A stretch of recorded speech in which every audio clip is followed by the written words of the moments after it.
ஆனால் அவர் எழுதிய நான் ஏன் நாத்திகனானேன் என்ற புத்தகம், சிறையிலே இருக்கக்கூடிய அந்த சீக்கிய இனத்தைச் சேர்ந்த ஒருவன், நீ கிரந்தங்களை தேடு, ஆண்டவனை வழிபடு, நீ மரணமடைய போகிறாய், சொர்க்கத்தின் கதவுகள் திறக்கும் என்று சொன்னபோதும் கூட நான் கடைசி வரை நாத்திகனாகவே இருப்பேன் என்று சொன்னார்.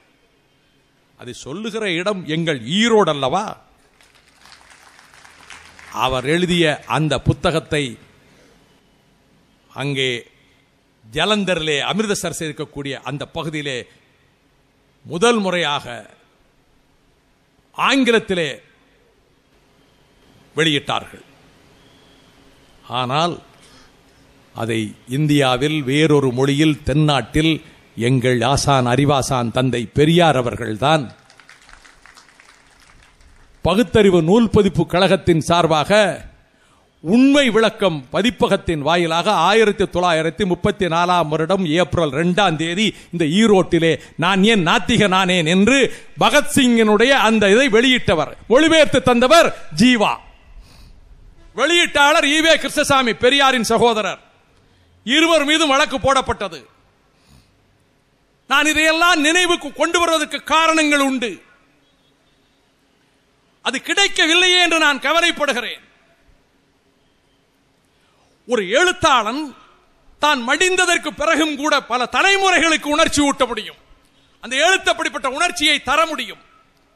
மனித உரிமைகளுக்கு போராடக்கூடிய ஸ்டாலின் குணசேகரன் அவர்களே, மனித உரிமைகளுக்கு இயங்குகின்ற அன்பு தோழர்களே, இன்றைய மனித உரிமை பிரகடனம், ஐநா மன்றத்திலே இருக்கக்கூடிய மனித உரிமை ஆணையம் ஏற்றுக்கொண்டிருக்கக்கூடிய ஹியூமன் ரைட்ஸ் சார்ட்டர், அதிலே இருக்கக்கூடிய பிரிவுகள் மொத்தம் 30 பிரிவுகள், 30 ஆர்டிகிள்ஸ்,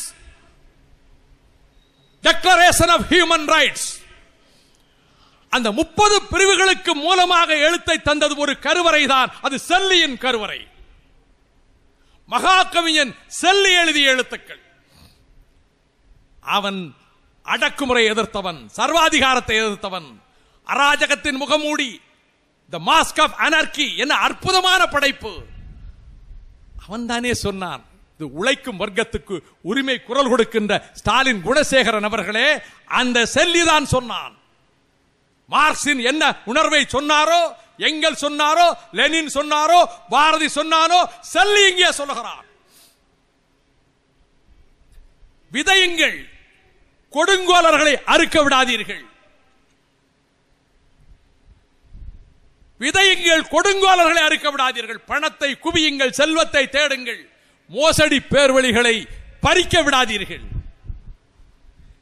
ஆடைகளை நெய்யுங்கள், சோம்பேறிகளை தரிக்க விடாதீர்கள். ஆயுதங்களை வார்ப்பியுங்கள், மோல்டு தி ஆர்ம்ஸ், நீங்களே ஏந்துங்கள். இதை சொன்ன கவிஞன் செல்லி, கவிஞர்கள் வாழ்க்கையிலே துன்பங்களையே அனுபவித்தவர்கள். அவன் சொல்லுகிறான், துன்பங்கள் தாக்குகிற போது எவ்வளவு வேதனையோடு சொல்கிறான் தெரியுமா? நான் இதோ வாழ்க்கையின் முட்களிலே விழுந்து விட்டேன். I fall on the thorns of life. இந்த முட்கள் என்னை குத்தி கிழிக்கின்றன, என் உடம்பெல்லாம் ரத்தம் கொட்டுகிறது. ஐ ப்ளீட் என்று சொல்லிவிட்டு அவன் மேலும் அந்த இயற்கையை பார்க்கிறான்.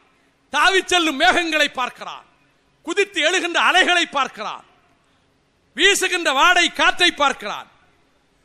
வீசுகின்ற மேல் காற்று, வெஸ்ட் விண்ட், அது பலமாக அடிக்கிறது. அந்த காற்றை பார்க்கிறான்.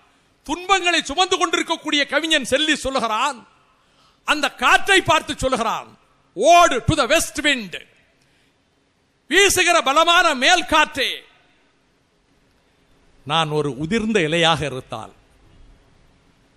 நான் உதிர்ந்த ஒரு இலையாக இருந்தால், என்னை நீ சுமந்து கொண்டு செல்வாயானால், உன்னோடு நான் நீ சுமந்து கொண்டு செல்லுகிற போது உன் காற்றோடு நான் சேர்ந்து பறக்கின்ற வாய்ப்பை பெறுவேனானால், ஆஹா எவ்வளவு ஆனந்தமாக இருக்கும்.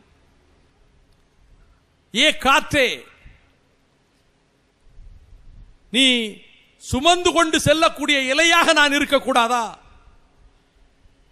உன்னோடு வருகின்ற ஒரு மேகமாக நான் இருக்கக்கூடாதா? உன்னோடு சேர்ந்து பயணிக்கின்ற மேகமாக இருக்கக்கூடாதா? உன் காற்றின் அழுத்தத்தால் திணறுகின்ற கடலின் அலையாக இருக்கக்கூடாதா? நீரோடையின் அலையாக இருக்கக்கூடாதா? எவ்வளவு ஆனந்தமாக இருக்கும். ஒரு இலையாக இருந்தால், ஒரு மேகமாக இருந்தால், ஒரு அலையாக இருந்தால், உன்னோடு சேர்ந்து வான மண்டலங்களில் சொர்க்க மண்டலங்களில் எல்லாம் நான் சஞ்சரிப்பேனே. ஆகையினால் என்னை தூக்கிச் செல். நான் வாழ்க்கை முட்களிலே விழுந்து ரத்தம் கொட்டிக் கொண்டிருக்கிறேன். I fall on the thorns of life. I bleed. Oh, west wind, lift me as a leaf, as a wave, as a cloud. என்ன அழகா சொல்றான். என்னை இலையாக தூக்கிச் செல், அலையாக தூக்கிச் செல், மேகமாக தூக்கிச் செல். இந்த துன்பங்களில் இருந்து நான் விடுபடுகிறேன். எவ்வளவு அருமையாக சொன்னான். இந்த கவிதை உள்ளத்தை உருக்குகிறது. கொட்டடியிலே பூட்டப்பட்டு மரணத்தை எதிர்நோக்கி இருக்கிற வேளையிலும் ஒரு கவிஞனுடைய உள்ளம் எப்படி இருக்கும்? என்னால் படித்த நூல்களிலே என் உள்ளத்தை மிக மிக ஆக்கிரமித்த ஒரு பகுதி. திரும்ப படித்தேன். இந்த விழாவிலே வருவதற்காக நான் திரும்ப படித்தேன். படித்த போதுதான் முழு கவிதையும் படித்தேன். அதை படித்துவிட்டு திரும்ப திரும்ப அந்த வரிகளையே நான் முனகிக் கொண்டிருந்தேன். விடிந்தால் தூக்கு, உடிந்தால் மரண தண்டனை, பொழுது புலர்ந்தால் அவனுக்கு மரண தண்டனை, துப்பாக்கி குண்டுகள் உடலை கிழிக்கும், மார்பை பாயும், ரத்த வெள்ளத்திலே துடிதுடித்து சாக நேரிடும். சாக போகிறான் காலையிலே. அந்த இரவில் அந்த சின்ன கொட்டடிக்குள்ளே அவன் உடமையாக கொண்டு வந்த சிமினி விளக்கும் இருக்கிறது. அந்த சிறையிலே பிலிப்பைன்ஸ் நாட்டினுடைய சிறைச்சாலை. 34 வயது இளைஞன், அறிவாளன், எழுத்தாளன், மருத்துவன், மனிதநேயம் மிக்கவன், ஜோ ரசோல். ஆம், அந்த ஜோ ரசோல் காலையிலே அவனை பீரங்கி மேட்டிலே வைத்து சுட்டுக் கொள்ளப் போகிறார்கள். இரவிலே எழுதுகிறான். இரவெல்லாம் எழுதுகிறான். அந்த விளக்குக்கு வெளிச்சத்திலே இருந்து போய் வருகிறேன். என் தாயே, தந்தையே, என் உடன் பிறந்த தங்கைகளே, என் உடன் பிறந்த அண்ணன்மாரே, பழகிய நண்பர்களே, புதிதாக பழகிய நண்பர்களே, நான் அறியாத அந்நியர்களே, உங்களையெல்லாம் விட்டு நான் பிரிந்து செல்கிறேன். ஃபேர்வெல், போய் வருகிறேன். இந்த கனத்த இரவு, இந்த அழுத்தமான இரவு இன்னும் சில மணி நேரத்திலே விடைபெற்று சென்றுவிடும். பொழுது பலவலவென்று விடிந்துவிடும். வானத்திலே, அந்த சக்கர் வானத்திலே வெளிச்சம் பரவும். அப்பொழுது மரணம் என்னை கொத்திக் கொண்டு போக காத்துக் கொண்டிருக்கின்றது. சாவு என் வாயிலே வட்டமிடுகிறது. அந்த வான மண்டலத்தினுடைய சிவப்பு வண்ணத்துக்கு சிவப்பு வண்ணம் போதாதா? அந்த சக்கர் வானத்துக்கு சிவப்பு வர்ணம் போதாதா? என் ரத்தத்தை கொண்டு தெளியுங்கள். என் உடம்பிலே இருந்து தெளிக்கின்ற ரத்த துளிகள் அந்த வானமண்டலத்தினுடைய சிவப்பு வண்ணத்தை மேலும் சிவப்பாக்கட்டும். சக்கர் வானமாக விட்டும் அந்த வான மண்டலம். போய் வருகிறேன் என்று சொன்னான், எழுதினான். இந்த கவிதையை அவன் யாருக்கும் தெரியாமல் கொண்டு போய் சேர்க்க வேண்டுமே. பகத்சிங் நூல்கள் சேர்க்க முடியாமல் போய்விட்டதே. வெளியே அனுப்பினான் பகத்சிங், கிடைக்கவில்லையே நமக்கு. இவன் என்ன செய்வதென்று திகைக்கிறான். அந்த சிம்னி விளக்கினுடைய அந்த விளக்கை எடுத்துவிட்டு, அந்த கண்ணாடி குடுவை எடுத்துவிட்டு, உள்ளே இந்த கவிதை தாளை மெல்லிதாக மடித்து வைத்து மேலே அந்த சிம்னி விளக்கை வைத்து விட்டான். எப்படியாவது இது அவன் உடைமை பொருள், அவனுடைய ஒரே உடைமை பொருள் அங்கே இருப்பது, வீட்டில் ஒப்படைக்கப்பட்டு விடும், உள்ளே இருக்கும் கவிதை மற்றவர்களுக்கு கிடைத்துவிடும் என்ற நம்பிக்கையோடு இந்த கவிதையை எழுதி வைத்து விட்டான். அவனை கொண்டு போய் சுட்டுக் கொள்வதற்காக மேடையில் நிறுத்துகிறார்கள்.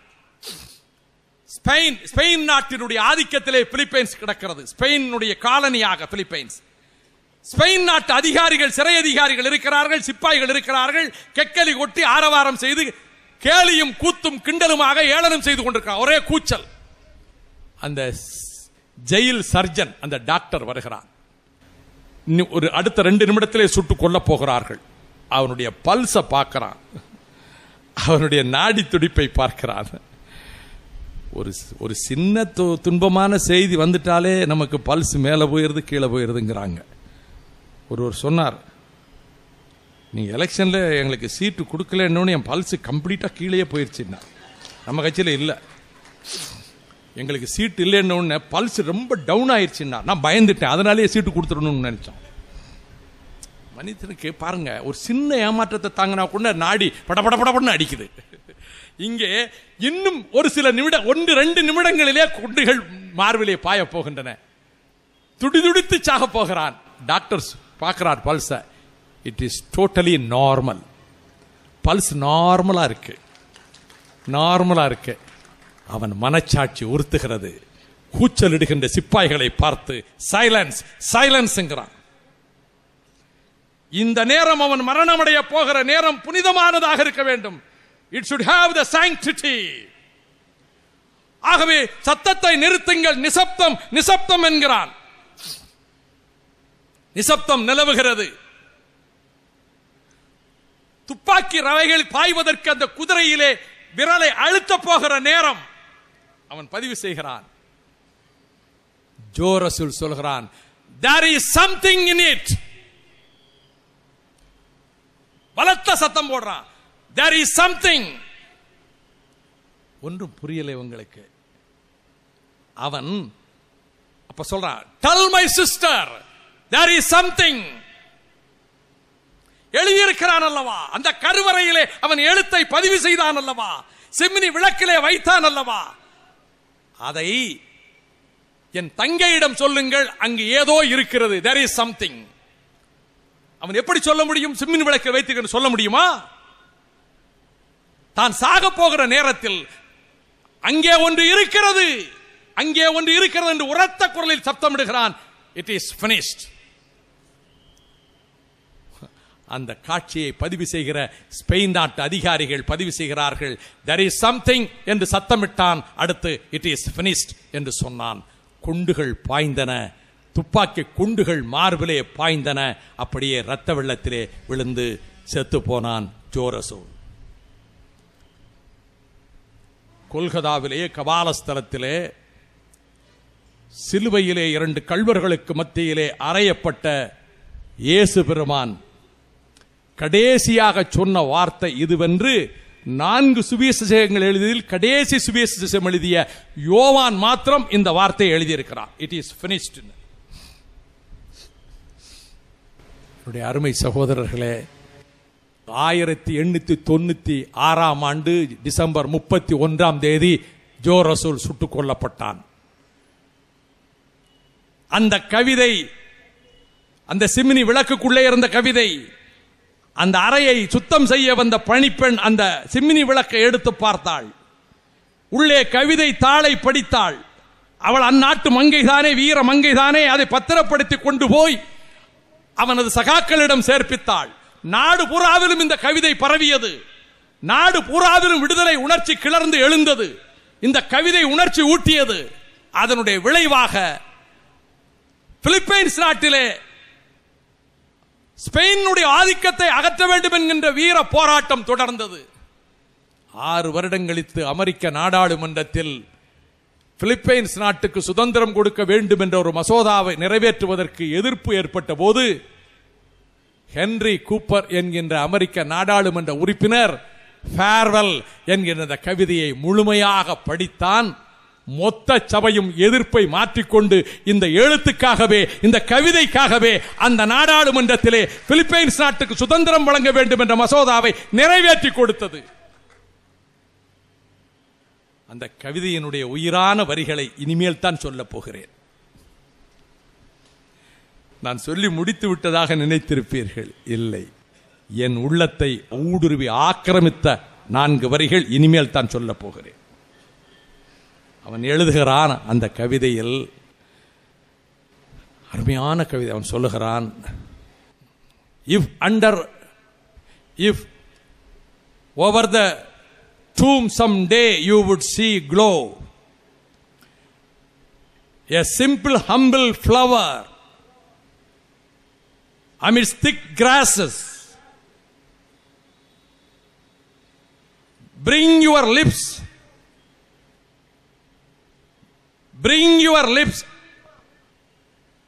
and kiss my soul so. என்ன அருமையா சொல்ற. bring your lips to it and kiss my soul so, and under the cold tomb I may feel on my brow the warmth of your breath and whiff of your tenderness. அவன் சொல்றான், என்னை புதைத்து விடுவார்கள், ஆனால் என்றாவது ஒரு நாள் என் கல்லறை மீது அடர்ந்து கிடக்கின்ற அந்த புற்களுக்கு மத்தியில் ஒரு எளிய பூ, ஒரு சாமானிய ஒரு மலர் பூத்திருக்கும். என்ன அழகா சொல்றான். அதாவது என்றாவது ஒரு நாள், if upon my tomb someday you would see glow a simple humble flower amidst thick grasses, you bring your lips to it and kiss my soul so, and under the cold tomb I may feel on my brow the warmth of your breath, whiff of your tenderness. என்னுடைய கல்லறை மீது புற்கள் பூத்திருக்கும். அடர்ந்த புற்களுக்கு மத்தியில் ஒரு சின்ன பூ, ஒரு எளிய மலர் பூத்திருக்கும். அதற்கு அருகே உன் உதடுகளை கொண்டு போ. Bring it to your lips. உன் உதடுகளை கொண்டு போ, அதை முத்தமிடு. நீ முத்தமிடுகிற போது என் மேனியில் முத்தமிட்டதாக, என்னை நீ வருடி முத்தமிட்டதாக நான் உணர்வேன். ஆன்மா உணரும். என் ஆன்மாவை நீ முத்தமிட்டதாக நான் உணர்வேன். Kiss my soul so, என்னுடைய ஆன்மாவை நீ முத்தமிடுவதாக உணர்வேன். அதை எல்லாவற்றை விட அந்த குளிர்ந்த உறைந்து போன அந்த கல்லறைக்குள்ளே என் புருவத்தின் மேல் உன்னுடைய மூச்சு காற்றின் வெப்பத்தை நான் உணருவேன். I may feel on my brow the warmth of your breath. உன்னுடைய சுவாச காற்றினுடைய வெப்பத்தை என்னுடைய புருவங்களிலே உணருவேன். உன்னுடைய அந்த மென்மையான அன்பு என்னை வருடி செல்வதை, whiff of your tenderness, நான் அதை உணருவேன். என்றாவது ஒரு நாள் நான் மடிந்ததற்கு பிறகு, சுட்டுக் கொல்லப்பட்டதற்கு பிறகு, நான் புதைக்கப்பட்ட கல்லறையில் என்றாவது ஒரு நாள் அங்கே பூத்து கிடக்கின்ற மலர்கின்ற ஒரு சிறிய பூவை நீ உன் உதடுகளால் முத்தஞ்செய்வாயானால் உன்னுடைய சுவாசத்தினுடைய வெப்பத்தை என்னுடைய புருவங்கள் உணரும். என் மேனியை வருடி செல்வதாக, என் ஆன்மாவை முத்தமிடுவதாக நான் உணர்வேன். ஆஹா, என்ன அருமையான கவிதை! இந்த உணர்வு உலகிலே என்றும் அழிக்க முடியாதது. ஆம், வெனிசுலா, கொலம்பியா, ஈக்குவடார், பெரு, இந்த நாடுகளின் காவிய நாயகனாக திகழ்ந்தவன் சைமன் பொலிவார். 15 நாட்களுக்கு முன்னாலே பத்திரிகையிலே செய்தி, வெனிசுலாவின் அதிபர் ஹூகோ சாவஸ் அமெரிக்க ஏகாதிபத்தியத்துக்கு சவால் விட்டுக் கொண்டிருக்கின்றானே, 2ஆம் பிடல் காஸ்ட்ரோவாக உருவாகி இருக்கின்றானே ஹூகோ சாவஸ். அவன் இந்த சைமன் பொலிவாருடைய எலும்புக்கூட்டை பார்த்து, அந்த விடுதலை நாயகனுடைய எலும்புக்கூட்டை பார்த்து, அந்த எலும்புகளை தொட்டு கண்ணீர் விட்டு அழுகிறான். ஹூகோ சாவஸ் அழுவதாக நான் இதுவரைக்கு கேள்விப்பட்டதே இல்லை. எந்த வீரனுடைய உள்ளத்திலும் கண்ணீரை கொப்பளிக்க செய்யக்கூடிய காட்சி வரத்தானே செய்யும். அந்த எலும்புகளை பார்த்து விட்டு அழுகிறான். அந்த உணர்வு தானே பொலிவிய காடுகளிலே மணிக்கரம் துண்டிக்கப்பட்டு சுட்டுக் கொல்லப்பட்ட சேகுவராவனுடைய மணிக்கரங்கள் எங்கே என்று தேடி கண்டுபிடித்து அந்த எலும்பு கூடுகளை கொண்டு போய் ஹவானாவிலே, கியூபாவின் தலைநகரிலே, அருங்காட்சியகத்திலே அழகிய கண்ணாடி பேழையிலே வைத்து போவோர் வருவோரெல்லாம் அதை பூஜிக்கட்டும் என்று ஏற்பாடு செய்தார் பிடல் காஸ்ட்ரோ. என்னுடைய அன்பு சகோதரர்களே, சகோதரிகளே, இந்த உரையை செவிமடுத்துக் கொண்டிருக்கக்கூடிய தமிழ் பெருமக்களே, மனிதநேய உணர்வாளர்களே, மனித உரிமைகளின் காப்பாளர்களே, ஒருவன் மடிகிறான், ஒரு லட்சியத்துக்காக மடிகிறான், தாய்நாட்டின் விடுதலைக்காக மடிகிறான். மடிந்ததற்கு பிறகு என்றாவது ஒரு நாள் தன் கல்லறையிலே பூக்கின்ற மலரை யாராவது ஒருவன் முத்தமிடுவான் என்று ஏங்குகிறான். அதுதானே பெருமை. அதைத்தானே அவன் அன்றைக்கு கவிதையாக எழுதினான். அந்த எழுத்து எனும் கருவறையிலே பூத்த மலர். என்னுடைய அன்புக்குரியவர்களே, தமிழர்கள் எழுத்துக்களை கல்லில் எழுதினார்கள், மரத்தில் எழுதினார்கள், தாளம் பூவிலே எழுதினார்கள், பனை ஓலையிலே எழுதினார்கள், துணியிலே எழுதினார்கள். ஆம், கல்லிலே, மரத்திலே, தாளம் பூவிலே, பனை ஓலையிலே, துணியிலே எழுதினார்கள். கல்லில் எழுதினார்கள் நடுகள், வீரர்களின் நடுகள். 3000 ஆண்டுகளுக்கு முன்னாலேயே கல்லில் எழுதினார்கள் தமிழர்கள். தொல்காப்பியம் அதனை குறிப்பிடுகிறது. வடவேங்கிடம் தென்குமரி ஆயிடை தமிழ்கூறு நல்லுலகத்து வழக்கும் செய்யுளும் ஆயிரு முதலின் எழுத்தும் சொல்லும் பொருளும் நாடி செந்தமிழ் இயற்கை சிவனொடு முரணிய. இது தொல்காப்பிய சூத்திரம். எழுத்தும் சொல்லும் என்று தொல்காப்பிய சூத்திரத்திலே வருகிறது. அதை ஏலாதி என்கின்ற 11 கீழ்கணக்கு நூல் சொல்லும் போது இடையின் மனப்பும் தோளின் மனப்பும் ஈடின் மனப்பும் நடையின் மனப்பும் நாணின் மனப்பும் புடைசால் கழுத்தின் மனப்பும் மனப்பல்ல, என்னோடு எழுத்தின் மனப்பே மனப்பு. கல்லில் எழுதினார். தொல்காப்பியத்துக்கு நச்சினார்க்கினியர் உரை எழுதுகிற போது மேற்கோள் பாடலாக சொல்லுகிறார், வாழனி வாழிய நின் நடுகள் வேந்தன் புலி பொறித்த இமயமே போன்று. நின் நடுகள் வேந்தன் கரிகால் பெருவளத்தான் புலி பொறித்தானே இமயத்தில், அந்த இமயத்தை போன்று வாழ்க. நச்சினார்க்கினியர் உரை எழுதுகிறார் தொல்காப்பியத்துக்கு. காட்சி கால்கோள் நீர்ப்படை நடுகள், இது தொல்காப்பிய சூத்திரம்.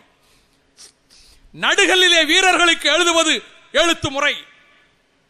இந்த சாலை இந்த ஊருக்கு போகிறது என்று மரத்தில் கூறிய கற்களை கொண்டு எழுதினார்கள், மரத்தில் எழுதினார்கள். தாளை மடலில் எழுதினார்கள். கொஞ்சம் மாலை நேரம் அல்லவா, மனோகரமான நேரம் அல்லவா, கொஞ்சம் காதல் வயப்பட்ட உள்ளங்கள் கழித்து இந்த முன்னிரவு பொழுதிலே மலர்கள் மனம் வீசும் நேரத்திலே அந்த காட்சிகளை நேசிக்கும் நேரம் அல்லவா, கொஞ்ச நேரம் அந்த காவிரி பூம்பட்டினத்து கடற்கரையிலே காதலர்கள் உலவுகின்ற இந்திர விழாவுக்கு நான் உங்களை அழைத்து செல்ல போகிறேன், வருகிறீர்களா? ஆம். அங்குதான் கோவலனும் கண்ணகியும் சென்றார்கள். கலவியும் புலவியும் கலந்து அழித்து ஆங்கு மகிழ்ந்து விடிவதற்குள்ளாக வைகரை பொழுதிலே கடற்கரைக்கு போகலாமா என்று மாதவி கேட்க கோவலன் தானியங்கள் விற்கின்ற கடை தெரு வழியாக அழைத்து போகிறார். கூலவாணிகர் தெரு வழியாக அழைத்து போகிறார், கூலத்தெரு வழியாக அழைத்து போகிறார்.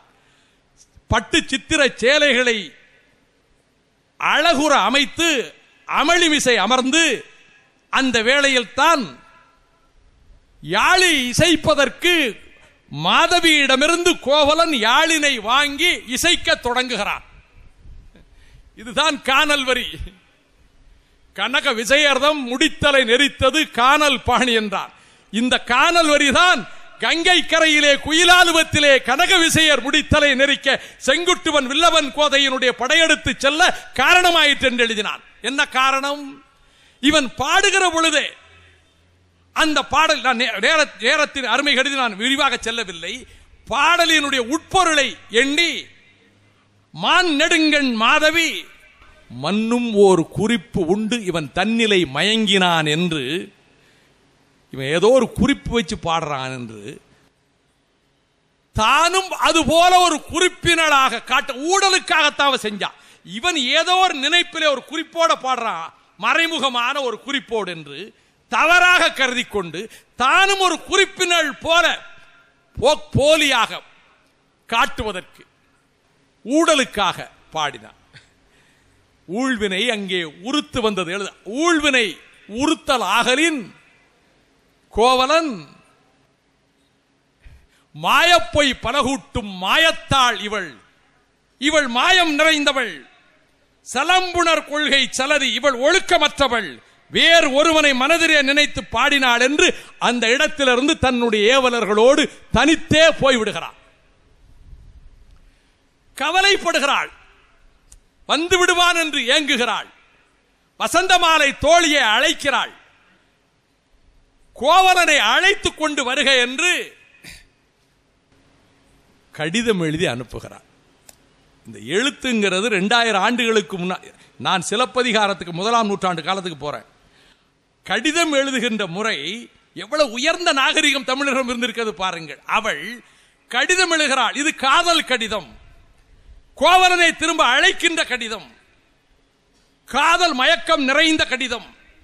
எதிலே எழுதுகிறாள்? ஆம், தாளை மடலிலே, செந்தாளை மடலிலே செம்பஞ்சு குழம்பை எதிலே தோய்த்து பித்திகை மலர், பிச்சிப்பூ இருக்கல்லவா, பித்திகை மலர் மொட்டு கொண்டு, பித்திகை மொட்டு கொண்டு செம்பஞ்சு குழம்பெடுத்து செந்தாளை மடலிலே எழுதுகிறாள். நான் சொல்லிட்டேனா, கல்லில் எழுத்து, மரத்தில் எழுத்து, தாளை மடலில் எழுத்து. அதற்குத்தான் இதை சொல்ல வருகிறேன். சிலப்பதிகாரத்தினுடைய இந்த செய்தியை சொல்லுவதே மடலில் எழுதுகிற வழக்கம் இருந்தது என்பதை இளங்கோ இதிலே இந்த காப்பியத்திலே ஒரு அருமையான காட்சியிலே கொண்டு வந்து வைக்கிறார். மண்ணுயிரெல்லாம் மகிழ் துணை புணர்க்கும் இன்னிள வேலில் இளவரசாளன் அந்தி போதகத்து அரும்பிடர் தோன்றிய திங்கட் செல்வனும் செவ்விய நல்லன் புணர்ந்த மாக்கள் பொழுதிடை படிப்பினும் தனந்த மாக்கள் தந்துணை மறப்பினும் தலைவாய் அவிழ்ந்த தனிப்பெருங் காமத்தோடு விளையா மழலையில் விரித்துரை எழுதி அவனை வரவழைப்பதற்காக காதல் மயக்கத்திலே நிலவு வந்துவிட்டது. அவனும் சேஷ்டை செய்கிறான். அவன் குறும்பு செய்கிற மனம் நல்லவன் அல்ல. இந்த நிலவு என்னை வாட்டுகிறது, பிரிவு என்னை வாட்டுகிறது, காதல் மயக்கத்திலே நான் எழுதுகிறேன். இது வசந்தமாலை இந்த கடிதத்தை கொண்டு தானியங்கள் விற்கின்ற அதே தெருவழியாக திரும்ப கோவலன் வருகிறான். எந்த தெருவழியாக போகிறார்களோ அந்த தெருவழியாக வருகிறார். வசந்தமாலை கடிதத்தை கொடுக்க போகும்போது கடிதத்தை வாங்க மறுக்கிறான். அப்பதான் சலம்புணர் கொள்கை சலதியோடாண்டு சொல்லிட்டு கடிதத்தை வாங்க மறுத்து அவள் மீது கோபித்து கண்ணகியிட போறான். இது ஒரு கடிதம். அதன் பிறகு கவலைப்பட்டு வந்த கணவனிடத்திலே சிலம்பு இருக்கிறது, ஏன் கவலைப்படு, குலம் தரு வான்பொருட் குன்றம் தொலைத்த சிலம்பாடு இளம்பாடு நாணுத்தரும் எனக்குன்னு சொன்ன போது கவலைப்படாதீங்க, ஏன் சிலம்பு இருக்கு, பிழைச்சுக்கிடலாம். தாய் தந்தையர்கள் செல்வந்தர்கள், மாசாத்துவான் செல்வன், மாநாயகன் செல்வன் அவர்களிடம் போகவில்லை. அவன் தன்மானம் அவனை தடுக்கிறது, கோவலனை. ஆகவே அவர்கள் பொழுது விடுவதற்காகவே ஊர் மக்கள் எழுவதற்குள்ளாகவே மதுரையை நோக்கி செல்கிறார்கள். கவுந்தியடிகள் இடையிலே உதவி செய்கிறார். மதுரையை நெருங்குகின்ற அந்த கட்டத்திலே கோவலன் தனித்து அந்த சோலையிலே வருகிற போது 2வது கடிதத்தை மாதவியிடமிருந்து கௌசிகன் கொண்டு வருகிறான். கௌசிகனுக்கு இது கோவலன் தானான்னு சந்தேகம் வந்துருது. கோவலன் தானா என்று சந்தேகம் வந்து மாதவி கவலைப்பட்டு சொல்லுவதை போல 2 வரிகளை சொன்ன உடனே இவன் போய் நீ யாருன்னு கேட்கிறான் கௌசிகன்ட்ட. ஆஹா, இவன் கோவலன் தான் என்று கடிதத்தை தருகிறான். இப்பொழுது கோவலன் அந்த கடிதத்தை வாங்குகிறான். முதலில் எழுதிய கடிதம் காதல் கடிதம். கலவி மயக்கத்திலே மீண்டும் திளைக்க வாரீர் என்று அழைப்பு விடுக்கின்ற காதல் கடிதம். இந்த கடிதம் தன்னிலை விளக்க கடிதம். ஏன் தெரியுமா? அவனது பெற்றோர் துன்புற்று எல்லா திசைகளுக்கும் தேட ஆள் அனுப்பிட்டாங்க. கோவலனின் பெற்றோர் எல்லா திசைகளுக்கும் ஆள் அனுப்பி விட்டார்கள். மாதவி எழுதுகிறாள், அடிகள் முன்னர் யானடி வீழ்ந்தேன், வடியா கிளவி மனக்குழல் வேண்டும், குறவர் பணி அன்றியும் குலப்பிற பாட்டியோடு இரவிடை கழிதற்கு என்பிளை பறியாது கையறு நெஞ்சம் கடியல் வேண்டும் எழுதுறான். இரவு வேளையில் உங்கள் பெற்றோருக்கும் தெரியாமல் நல்ல குலத்திலே பிறந்த உங்கள் துணைவி கண்ணகியோடு நீங்கள் போவதற்கு நான் எந்த தவறும் செய்யவில்லை. ரொம்ப திருத்தமாக எழுதாத கடிதம். வடியா கிளவி, என்னை பொறுத்தருள வேண்டும் என்று அடிகள் முன்னர் யான் அடி வீழ்ந்தேன். அடிகள்ங்கிறான், காதலன் அல்ல கோவலன். இப்பொழுது அடிகள்ங்கிறான். உங்கள் காலில் விழுகிறேன். உங்கள் பெற்றோர் மனம் கவலைப்படும்படியாக இரவோடு இரவாக குலத்திலே பிறந்த கண்ணகியோடு போனீர்களே, நான் எந்த தவறும் செய்யவில்லை. மாதவி குற்றமற்றவள் என்று உணர்கிறார். இதை எதற்காக குறிப்பிட்டேன் என்றால், தாளை மடலிலே கடிதம் எழுதுகிற வழக்கம் இன்றைக்கு இருந்தது. அடுத்து பனை ஓலையிலே எழுதினார்கள். ஜனநாயகத்துக்கு உயிர் கொடுத்த மக்கள் தமிழர்கள் மன்னராட்சி காலத்திலேயே. ஆம், மன்னன் மகன் தவறு செய்தாலும் தேர்காலில் இடத் துணிந்தான் என்ற சரிதத்தை சொல்லுகின்ற நாடல்லவா இது. தன் மகனே ஆனாலும், ஒரே மகனே ஆனாலும், மைந்தனே ஆனாலும் தேர்காலில் இடத் துணிந்தானே. திருவாரூரிலே ஆரூர் சோழன் அவன் பெருமை பேசுகிற நாடல்லவா. அங்கே ஐம்பெருங்குள் இருந்தது, எண்பேராயம் இருந்தது மட்டுமல்ல, உள்ளாட்சி தேர்தல் இருந்தது.